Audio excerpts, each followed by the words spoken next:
PodCastle, episode 800 for Tuesday the 15th of August 2023. D.I.Y by John Wiswell, read by Sarah Griffin and rated PG-13, with a content note for self-harm and chronic illness.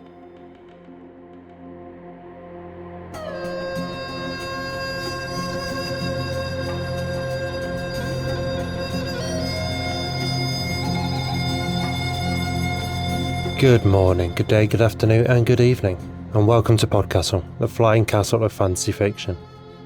I'm your host, Matt Dovey, and it's my privilege to present for your enjoyment D.I.Y by John Wiswell, narrated by Sarah Griffin. This story was first published at Tor.com and is one of this year's Hugo finalists in the short story category. We need to talk about the Hugos, actually. The Hugo Award is the highest accolade in our field. It is our Oscar, our Grammy, the biggest event. Even being nominated is an enormous honour, the sort of moment you carry for the rest of your life. This year, though, that feeling is more complicated. Worldcon 2023, where the Hugos are to be awarded, is being held in Chengdu, China. And whilst we absolutely celebrate this geographical broadening of the convention and believe the world part of Worldcon has been neglected for far too long, it is impossible to avoid that an event of this size and international stature could not happen without the knowledge and approval of the totalitarian regime in control of China. A regime currently engaged in a genocidal campaign of religious prejudice against the Uyghur people. 1.5 million Uyghurs and other Turkic populations have been systematically detained in concentration camps, where reports document that innocent people are subject to torture, forced labour on a vast scale, and forced sterilisation. The Chinese state has criminalised Muslim practices, destroyed mosques, shrines and graveyards, banned the Uyghur language, separated families from over 800,000 children, and has established an unprecedented surveillance state to monitor and oppress the Uyghur people. We understand that existing under a totalitarian regime is a complicated moral calculus, and the cost of speaking out as a citizen can be the highest price a person can pay. And, again, we celebrate the inclusion of Chinese fandom in the global community, and we're thrilled to see so many Chinese nominees on the Hugo shortlist, a true expression of the power of this oft-overlooked fandom. But we are not citizens of China and can speak out against these atrocities, and so we must. Furthermore, one of the guests of honour this year is Sergei Lukyanenko, author of the Night Watch series. Russia is, again, a state where citizens must negotiate a complex moral path between truth and personal safety. However, Lukyanenko has loudly and unambiguously supported the invasion of Ukraine throughout the war and for years before, and made numerous incendiary and prejudiced statements against the Ukrainian people, celebrating and promoting the unlawful murder of citizens and children. His views are utterly reprehensible and have been widely discussed for well over a year, during which time the community at large has implored the committee of Chengdu 2023 to rescind his guest of honour status, even passing a resolution of condemnation at Worldcon 2022. Nonetheless, he remains. Against this background, John Wiswell made a statement regarding D.I.Y's Hugo nomination, which you can read in full at johnwiswell.substack.com, but says, in part, "It is repulsive that anyone would platform and celebrate Lukyanenko while he gloats about war crimes. It is the same repulsion I feel when reading reports of the genocide against the Uyghurs, and that I feel when so-called guests of honour vocally support that genocide. So, as a Hugo finalist, I will not be participating in this year's Worldcon. I will not travel to Chengdu in person. I will not do any virtual programming remotely, either. The Worldcon community should know how these decisions have hurt us, and that this is how a Hugo finalist feels. I'm grateful that my work is meaningful to you. I hope the community can do better. It deserves better. If you all want to celebrate my nomination, I recommend donating to Ukrainian refugee charities. A lot of people need help in this world right now." We absolutely support John in this statement, and all the other authors who have put out similar statements or even withdrawn works from consideration after being notified they were to be nominated. Former Escape Pod editor SB.Divya is one such, and has an excellent statement on their website, sbdivya.com. we, likewise, have complicated feelings about our nomination. We remain hugely honoured and grateful to be acknowledged because the Hugos are underpinned by the voting of the Worldcon membership, which is to say, fans and participants in the field.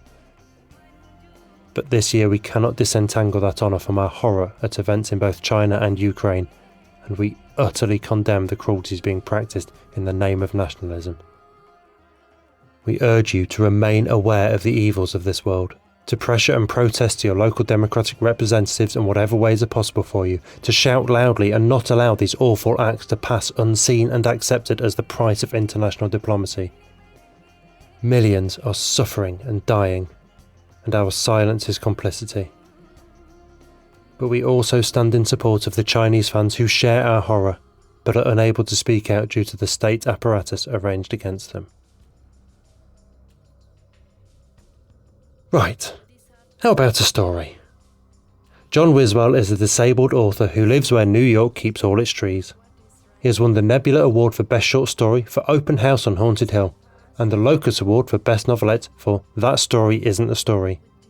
His debut novel, Someone You Can Build a Nest In, is due out from D.I.Y Books in 2024. Born in Louisville, Kentucky, Sarah Griffin is a non-binary actor, comic, clown, voiceover artist and theatre maker, currently researching queer and disabled narratives in genre fiction. A multiple award-winning classical actor and Fulbright scholar, Sarah now makes most of their money doing silly voices and trying to make pratfalls land in a purely audio medium. It's a good life. Their hobbies include fire breathing, crochet and incongruity. Find out more on their website at www.thesarahgriffin.com. That's thesarahgriffin.com, because there are many others like them in the world, but they're the only one who is them. And now pay attention, for our tale is about to begin. We need to spread the word among ourselves if we've any hope of saving ourselves. D.I.Y. John Wiswell. Read by Sarah Griffin. People ask how Noah could possibly turn down the Ozymandias Academy. All they know about him is the headlines, and they think he's ungrateful. What you don't get is that attending Ozymandias was Noah's dream. Noah wanted it worse than anyone. Do you know where he was when he was on his 5th birthday? Sitting in the stained passenger seat of his mom's clunker, bouncing with excitement because she was driving him to mail in his application. He clutched the envelope in both hands so there was no chance of dropping it. He asked his mom, "Do you know Vayman doesn't need a wand?" His mom teased him. "Vayman who?" He sounded out the syllables. "Vayman King Chiaran. He saved the whole world. He teaches at Ozymandias." That's a big name. Did he listen to his mom? Noah sat up as though she had blasphemed. "Mom? He was an orphan." And he became a magician but didn't need a wand. Noah started wheezing, like he had crickets in his lungs. He said he could make daggers from nowhere, and one time he used bone magic so all the skeletons in a graveyard fought for him. When he was too tired, he magicked his own bones to keep fighting against the seraphs, all of it without a wand. Do you know what he used instead? "Honey, take a puff of your inhaler." For a moment, Noah removed a few fingertips from the envelope, wiggling them like they were shooting lightning through the windshield. He did magic with his hands. The next light turned yellow, and his mom rolled them to a stop. Under that yellow traffic light, Noah's wheeze became a brittle cough. It wasn't phlegm. His shoulders rocked against the seat, and he hugged his application letter to his chest. Fighting through the coughing, he said, "Vayman's gonna solve the drought. I'm gonna help." "Honey, breathe. Where's your inhaler?" "I'm gonna do magic with my..." His proclamation gave way to a peal of strangled coughs. His mom held the inhaler up for him, but he couldn't take the breath. The light turned red, and she unbuckled herself to get at him. When she got him by the shoulders, he slumped into her side. That was the first time Noah blacked out. When the paramedics got him, he was still holding his application. If the Ozymandias Academy accepts you, the image of Vayman Kinctuaran visits you. He projects himself as a transparent green specter. It's tradition or something. The two of you are supposed to have an intimate conversation about the future of your education. When he was 10, Noah had the transparent green action figure of Vayman on his person at all times. He asked it things. "Are you proud of me? Am I as brave as you were?" "Are you fucking kidding?" his mom asked the receptionist at the clinic. The receptionist barely moved. Like, this old white lady was so tired she didn't have energy left for nodding. She said, "They don't even cover these tests no more. You should try St. Mary's." "St. Mary's sent me here," his mother yelled, too angry to convince anybody and too angry to stop being angry. "They're not accepting anyone on account of the drought. My son turned 10 today, and he has charablung. Do you get that? Do you know what that means?" Noah had heard it before, so he took his action figure and a pen from the nurse's station to fill out another Ozymandias Academy application. He'd already sent 2 that year, but there was a rumor online that they had had some dropouts during spring break. The receptionist said, "I didn't defund the plan. There's no money for anything no more. It's all going to the watercresses." "I don't give a shit about water if my son isn't going to be here to drink it." Their argument reminded Noah of something. The Ozymandias Academy had won a bunch of grants from the Water Crisis Fund. He added a PS to his letter asking how their aquamancy program was going, since he had some ideas for expanding it. His mind fuzzed out in the middle of writing. The next thing he knew, he was on the prickly brown carpet, looking up at his mom. Charablung had made him black out again. That was getting more common. He panicked until he found his application letter. It was underneath him. He asked, "Can we mail this wherever we're going next?"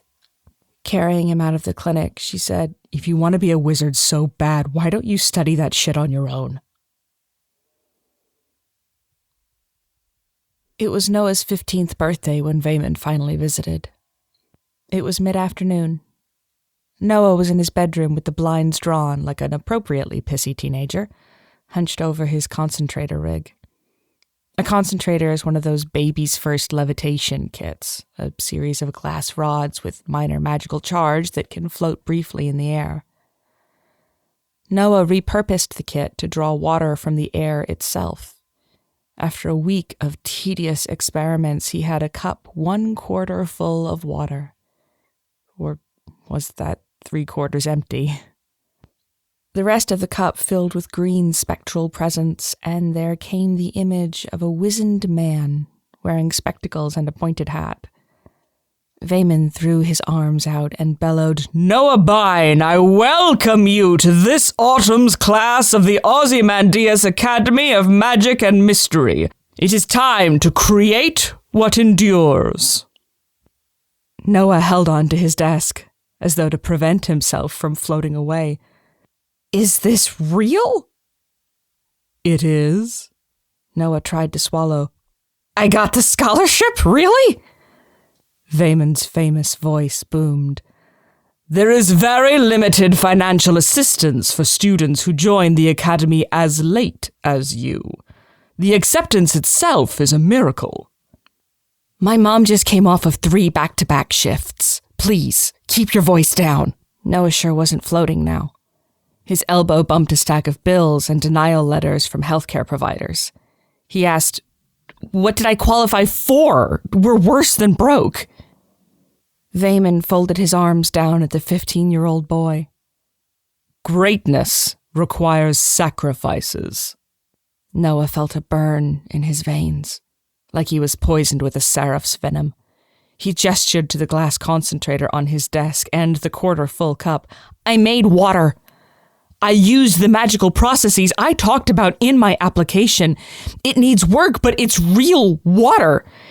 If you help me get in, I'll do whatever I can to make this fill Ozymandias' reservoirs. The specter of his hero looked cursorily over the concentrator. Quaint. Second-year students do better in their first week. Have you got water at Ozymandias? Vaymon's voice shook the walls. We have infinity!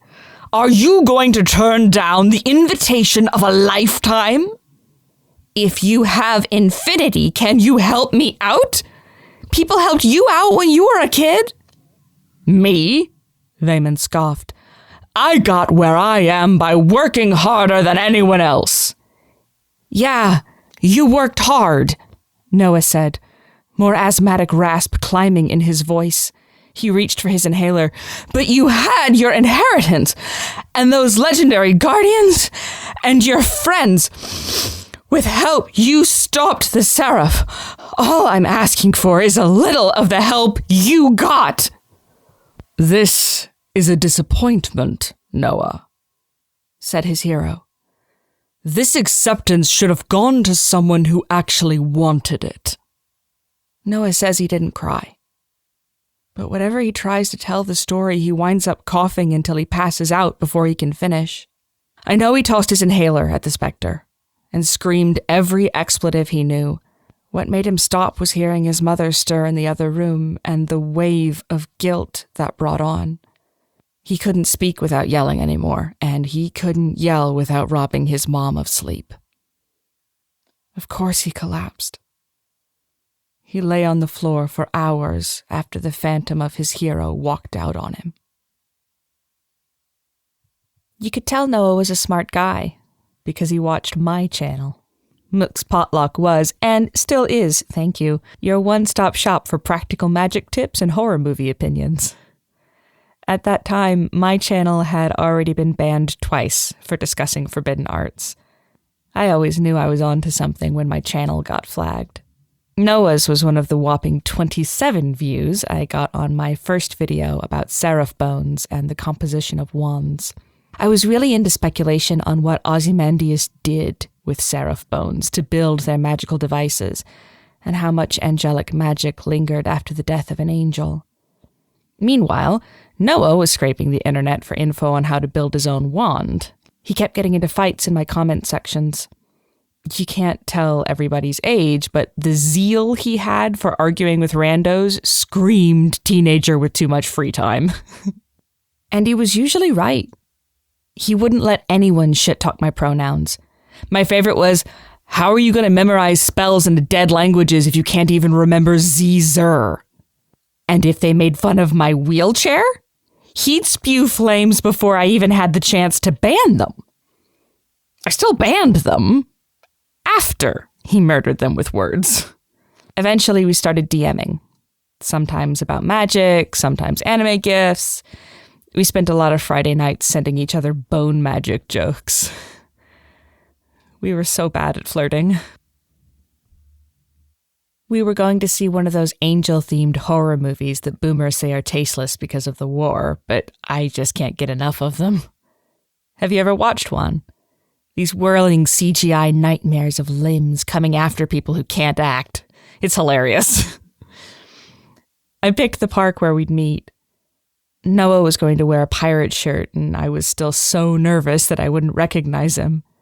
I actually recognized him by his coughing. He was the only guy on that sidewalk on his knees. This chonky white boy, this absolute unit with starburst strawberry pink cheeks as he coughed like he was trying to expel his own lungs. Noah tried to prop himself against a mailbox and pose, as though he was merely casually dying. Do you know how cute he looked? I wanted to put him in my pocket and keep him forever. As his breathing calmed, he asked, "Your mixed potluck?" I wheeled myself up the dip on the curb and over to him. "We're in public, dude. Call me Manny." We hung out in Danielson Memorial Park, where the first seraph was brought down. All the wreckage has been paved over, lives replaced with sculpture gardens. On hot days like that one, the place smelled inexplicably of fresh rubber. I looked at the ground, feeling nostalgic. When I was little, before my kidneys turned against me. I used to come here all the time. I scratched the toe of my shoe against the dirt and said, I always wanted to find seraph bones buried somewhere around here. Noah turned a sour expression at the grass. Yeah, I dug here too. I asked, really? Then I learned that Ozymandias had stripped every bone fragment out of the city long before we were ever born. They don't want anyone else doing magic. I stuck out my tongue. Yeah, we're so irresponsible. Noah and I sat at the picnic table under the shadow of the wing of a statue of a dead angel, in a spot where the perspective meant all we could see was the wing, and not the conquering wizard standing over it. We bullshitted there for an hour, showing off the petty magic tricks we knew. He showed me how he manipulated water movements through the air using his glass rods. I levitated his used tissues into a trash can. It was that embarrassing. When he made a playing card disappear up his sleeve, I choked on my own spit, laughing. The showtime for the movie was drawing near. I was working up the nerve to ask if he'd ever been on a date before, which was my super sly way of figuring out if we were on a date. Galaxy brain teenager shit, right? Then a fire truck screeched past us. 2 more followed it, and Noah asked if we could skip the movie. I was going to mock him for being paranoid when I noticed how rough he looked. His lungs were almost as bad as my kidneys, and the smoke got him before I could smell it. We couldn't see the fire, and it was killing him. My place was the best option, since it was closer. We live-streamed the fire for hours. I'd felt how achingly dry it was, without considering that old buildings might go up. It took the authorities another 2 hours to pipe in water to that district to begin fighting it. Somebody aimed a webcam at the neighboring storm drain to film all the gallons of brown water that came streaming out of those ruined buildings. When we saw people try to drink that water, I turned it off. We watched a horror movie to try to get our minds off it. The next day was what set Noah off. Our city was in the top 3 worst hit by the drought in the entire country. The governor arranged to deal with magical institutions from around the globe to help. We begged for somebody to come stop apartment buildings from burning down. The lowest bidder was the Ozymandias Academy. There were so many videos of their cavalcade of black cars rolling up to the Capitol. Vayman Kinctuaran held a press conference from in front of an empty dam and said, "We are here to ensure no one suffers further indignity." The Ozymandias Academy took control of all water supplies and municipal resources. That meant everybody on my block could expect our faucets to work for 1 hour a day. The same on Noah's block. I didn't hear from Noah all afternoon. His mom took his phone and shut off the Wi-Fi, so he couldn't say anything public and get in trouble. She's smart as hell. She called me over. Noah had 2 attacks in one afternoon triggered by his manic anger. And how swollen was his hand? He doesn't have hand problems. He'd been punching his floor, leaving his fingers in several shades of baked ham. I'd been that mad before. That's why I knew how to be constructively mean. I asked, "How the fuck are you going to do magic in the hospital?" Noah muttered, "Shut up." "Like I ever shut up," I said. "Do you think Vayman felt that? Is he hidden under the floor?" "Shut the fuck up. Because you beat your hand so bad, you won't jack off for a month. Vayman doesn't give one tiny, minuscule damn. The city's carrying his bags while you're here picking your fingernails up off the floor." He looked at me. So do you want to keep hurting yourself? Or do you want to hurt them? I asked, "How do we kill a drought?" Noah sat back, smug on his bed. "The way I start all my research." Noah went to one of the big forums. I won't name it, but one the neckbeards in your life probably frequent. He used my VPN and created a new account. He typed up a post with the subject line, "Why can't they just drink ocean water?" His post was trash. He thought every existing pipe system could take the same volume of water. He wanted to disperse water using aquamancy that literally everyone knows how to do. His post called the government and wizard industry lazy for not thinking of using oceans as water supplies. I read it between my fingers. It's salt water, Noah. You'd die of dehydration drinking it. He posted it anyway. 32 minutes later, Ahmad locked his thread. In those 32 minutes, he got over 600 comments correcting every angle of his bad assumptions. More commenters than you'd think linked to external articles. We were barraged with a starting point to our research. Noah said, "There's no educational resource in the cosmos greater than a nerd who thinks you're wrong." Every time we hit a wall in our plan, we made another account and trolled forums pretending to be someone who believed what we actually wanted to do was impossible. We never thought we were smarter than everyone else. We just had to trick people into making us smarter. We didn't invent the wand or Wi-Fi or the keyboard. We wanted to add something to the big pool of ideas so everybody could use it. I don't know which was harder, crunching the equations or tutoring people and selling stuff to fund our experiments. We couldn't test most of our theories since we didn't have access to a wand. It was so exhausting, I didn't realize some of my problems weren't from exhaustion. I passed out a few times. Those were warning signs. We were so excited. By researching cutting-edge water treatment plans and new papers on the aquamancy of water disbursement and necromancies related to killing off bacteria and neutralizing pollutants, we got close to an idea. I fiddled with the last horror toy I hadn't sold and asked, "Are we close to an idea that the Ozymandias Academy already has?" Noah said, "If they can't do better than us with the entire world bankrolling them, then screw them." In the months we worked, Ozymandias had scarcely provided water to anybody. A few upscale neighborhoods got some relief, the ones where Ozymandias' big donors lived. You probably saw the video of the shirtless pharma bro watering his lawn and threatening to call the cops on kids for filming him. The same day that video went viral was the day we built our wand. A real wand. It was a beautiful piece of shit. For the rest of our lives, we'd never afford an official licensed one. It had to be a home-built. There was a hollow shaft that I won in a contest, carved from a scrap of a 1,000-year-old fossilized tree that saints used to meditate under. By the time we tested our spell with it, it contained equal parts seraph bone dust and duct tape. Noah running around his room with the wand was the purest thing ever.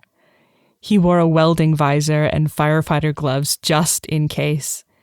He didn't even use it for magic at first. Climbing atop his bed and posing like he was shooting lightning made him so stupidly happy. I remember all of it, until I don't remember any of it. That was one of the days I passed out.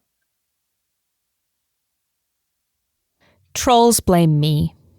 They say I didn't help much with the research. Sometimes I'll get asked, "If you were so important, how come you weren't in the reveal video?" Who do you think was filming the video, genius? This movie nut.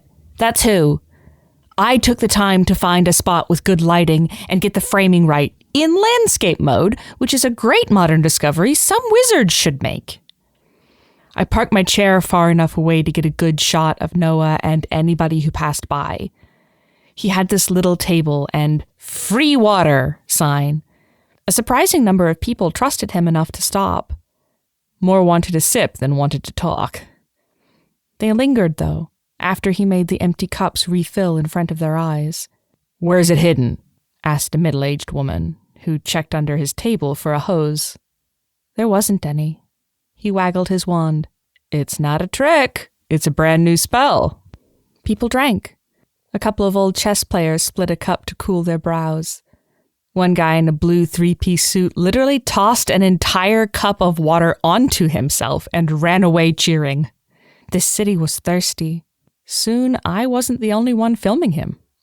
I'm just a little bitter that he went viral on somebody else's channel. and their video was in portrait mode and missed half of it. The internet has no taste. For 2 weeks, Noah Bine was the most famous wizard in America. He had more Google hits than any Ozymandias alumni. We were petty enough to check. Everybody wanted the secret. The federal government sent us scary-sounding letters. We got an equal number of offers from agents and lawyers. Every major wizard association called, including the Ozymandias Academy. Ozymandias didn't just want to know the secret. They wanted to own it. It's why we rushed our patent claim, so they couldn't snoop the discovery and try to steal it from under us. Neither of us could afford to go to the places they gatekept. We weren't letting the secret of potable water become some company's premium feature. Noah asked me, how do we get it to everybody? How do we distribute this everywhere? I snarked, we could tell the internet it's impossible and see if they fix the problem for us. Think you can be annoying enough to fool them into altruism? He gave me a hug and nuzzled into my shoulder for a bit. Most couples would have kissed there and rode off into the sunset. We weren't into allosexual stuff. I preferred a good hug. I should have realized something was wrong when his hug hurt my side so badly. It's funny that the internet blames me for everything, since I don't remember most of what happened next. I was conscious for less than half of it. Too long, didn't read. My kidneys shut down, and that caused a cascade of compromised organs to also fail. I woke up with tubes everywhere and machines blinking over me. I was too weak to move my head. All I could think about was that old story of wizards using bone magic to move themselves when their bodies were failing. I lay there under Noah's mournful gaze, like he was at my wake instead of my bedside. My aunts had definitely talked to him. We were behind on payments for my previous treatments. There was no way we could afford what was going to come next.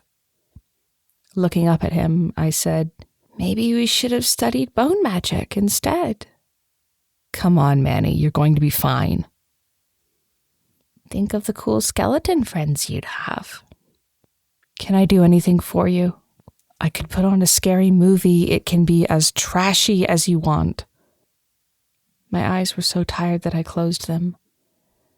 I said, if you really want to do something for me. I trailed off, leading him. Yeah? What do you want? Can you magic me a glass of water? I know he would have elbow dropped me to death if I wasn't already dying. It felt so good to get on someone's nerves. I laughed until I drooled, and I drooled so much it got in my left ear. All the warmth that brought me drained away when the green spectre materialized. It was Vayman Kinktuaren. His spectre made him look taller than he really is, and improved his complexion. He stood outside the door of my hospital room, like a vampire that needed to be invited in. Noah stormed out of the room, meeting him in the hall. He didn't want Vayman anywhere near me. He was a real sweetheart. The first thing I remember hearing was Vayman saying, I'm here to help. Between every breath, cricket sounds raged in Noah's chest. We didn't invite you here. Get out! You're a driven young man.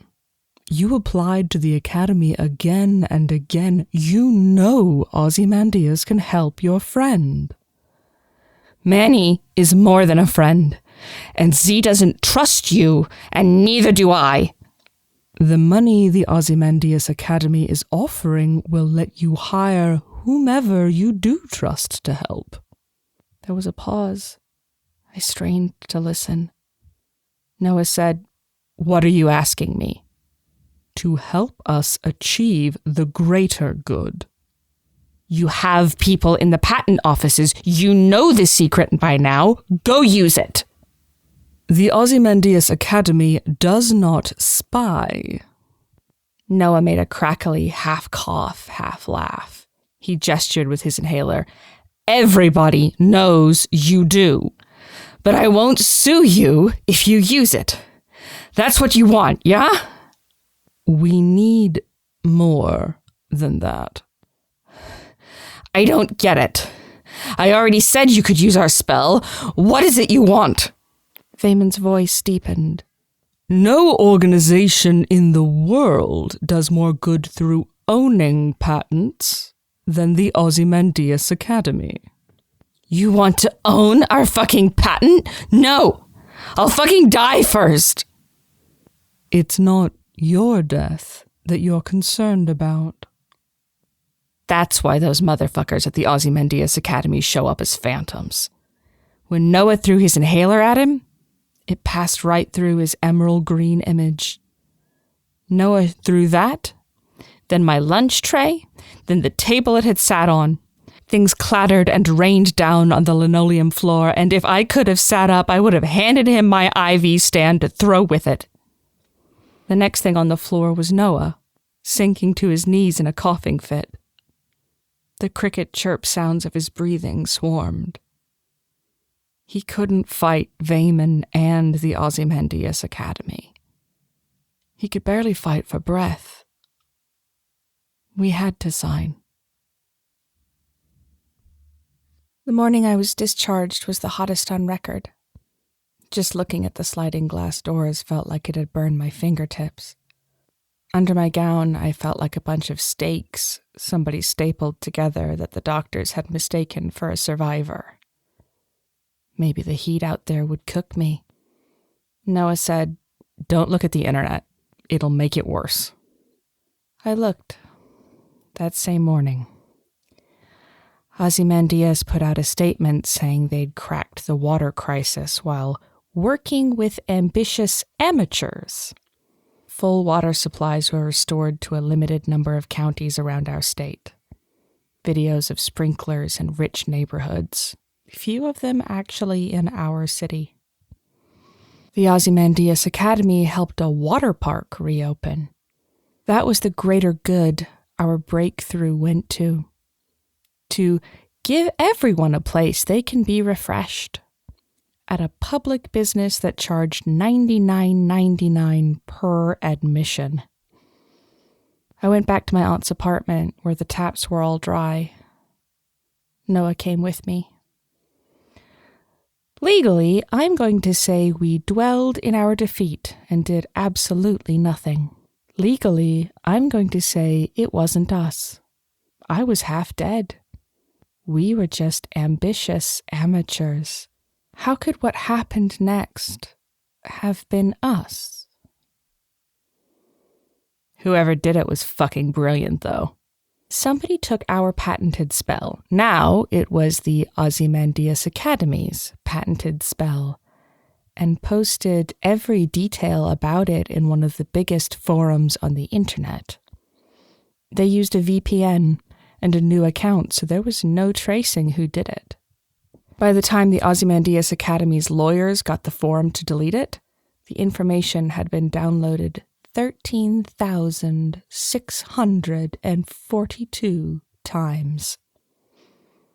After that, there was no squashing it. Those people downloading it weren't just corporations that Ozymandias could sue into submission. Every wizarding enthusiast in the world could access this information. When Ozymandias complained about it, more people looked it up. It spread to thousands of other places, some in countries that don't care about intellectual property rights. The internet became an army of cool necromancy skeletons rising over and over to keep the fight going. The Ozymandias Academy threatened to sue Noah and me. Noah told them, "Our work was contributed to by countless of other aspiring wizards across the internet. Any of them could have done this. I didn't send shit. Manny? Did you?" I was too busy snickering. A few hours earlier, I'd wiped my hard drive for totally unrelated reasons. Totally unrelated. As I finished reformatting, Noah said, "Manny, come see this." He popped open my window and stuck his head outside to stare.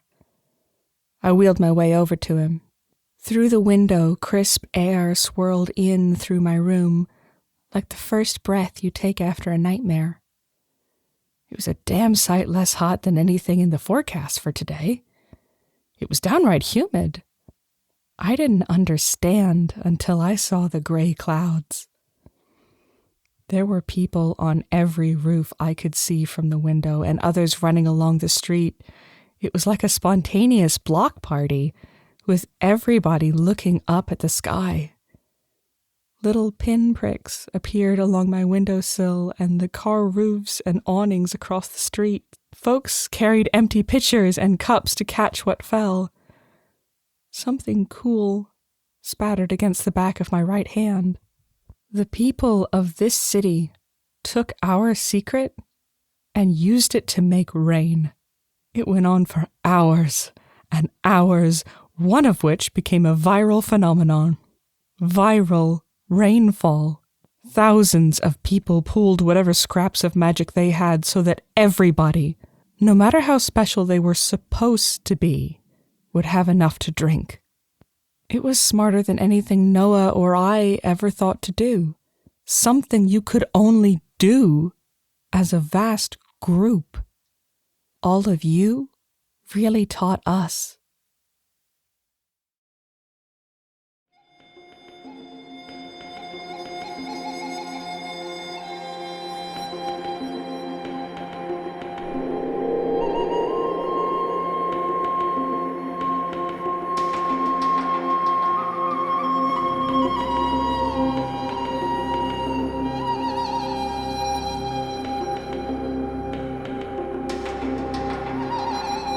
And welcome back.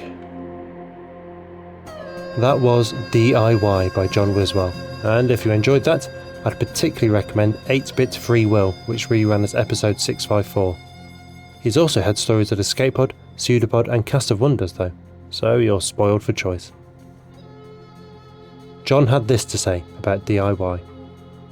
I've been disabled since I was a teenager, but it's taken me a long time to write my disabilities into my fiction. Heck, it took a long time to write any disabilities. There's a pressure many of us internalise to erase ourselves. The feeling that if people ever notice our disabilities, we'll be a burden. I wrote all the stories in my lifetime to get to this place, where I can talk about how we deserve to exist, to be seen, and to get our share of the magic. My favourite thing about D.I.Y. is all the disabled readers who have reached out to say they were touched by it, inspired to write their own stories, or just that it made their day a little better. That's magic to me. Magic isn't magic if you can't share it. Thank you, John, both for the story and for those insightful comments. It feels strangely connected that a story about saving ourselves finds itself in a situation that prompts and necessitates statements about some of our real-world cruelties. Sometimes the cruelty is the point. Hello, Tory party and your hostile environment for immigration. But sometimes it's not even at the level of afterthought, because it's not even thought of at all. It's a consequence that never even crosses minds, because it's a consequence that the system externalises. I've spent far too much time over the last 2 or 3 years thinking about one particular statistic. In the UK, only 22% of diagnosed autistic adults are in employment. On the face of it, that's a number that portrays us as a burden, unable to contribute, just a dead weight on society. But it's one of those numbers that actually illuminates something different, something deeper. What it really says is that autistic adults who are able to scrape by and fit in enough to be employed don't get diagnosed. Diagnosis is only granted to those of us who are disabled enough by our neurotype that we do need to lean on others to get by, which therefore gets interpreted by a capitalist system as a cost. But those of us who take that cost onto ourselves, who internalise and absorb the friction of existing as a neurodivergent person in a world that doesn't accommodate us, who turn it instead into anxiety and depression, well, the system doesn't see that cost directly, so it simply doesn't care. The cost is still being paid, but it is paid by the individual, not the system. And so it is not even an afterthought. That cost, incidentally, manifests as a suicide rate 9 times higher than the non-autistic population. The cost is very real, whether the system acknowledges it or not. I do not have a neat wrap-up for this line of thinking. It is too raw to me, too personal, as someone formally diagnosed just last month at the age of 38, and as someone with 2 autistic kids who have to grow up into this system. The only thing to say is what the story already says. We have to save each other. We only have each other. The system does not care and will chew us up and spit us out for the sake of next quarter's profits. Nonetheless, there are people who manage to bend it enough to get just outcomes. I did get my diagnosis, after all, after making enough noise to find my path to the people who wanted to help. And the team that handled my diagnosis were sensitive, engaged and respectful. And, to me at least, making a difference. To break this system is, well, it's a job so large I wouldn't know where to start. Although, as Ursula K. Le Guin tells us, we live in capitalism and its power seems inescapable. But then, so did the divine right of kings.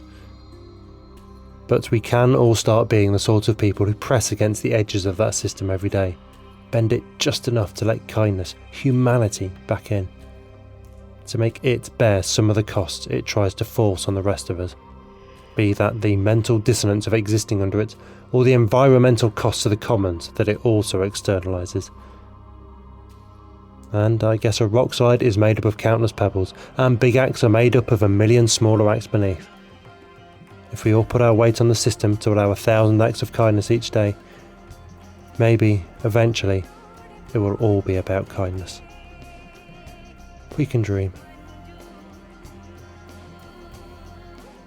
As part of our 15th anniversary celebrations, we're asking you to send in your favourite stories from our archive. If you've got a suggestion, go to our website podcastle.org and look for the pinned post up top for details. This week, David Asaf is recommending episode 211, Axiom of Choice by David W. Goldman. David said this when we reran it as episode 592. Immediate reactions upon reading. The choose-your-own-adventure completionist in me wants to know where the 25 missing choices go. The mathematician in me is revelling in choice 144 with fist bumps, and honestly, he was sold at the title. The coder in me appreciates both the branching and loops, especially choices 132 and 701, and the recursion set up in the preface. The logician in me, who just realised that the completionist childhood obsession may have given rise to the mathematician and the coder, is balancing the cold equations of excess enthusiasm by running around the office exhorting his co-workers to read this story. They are giving me looks. Again.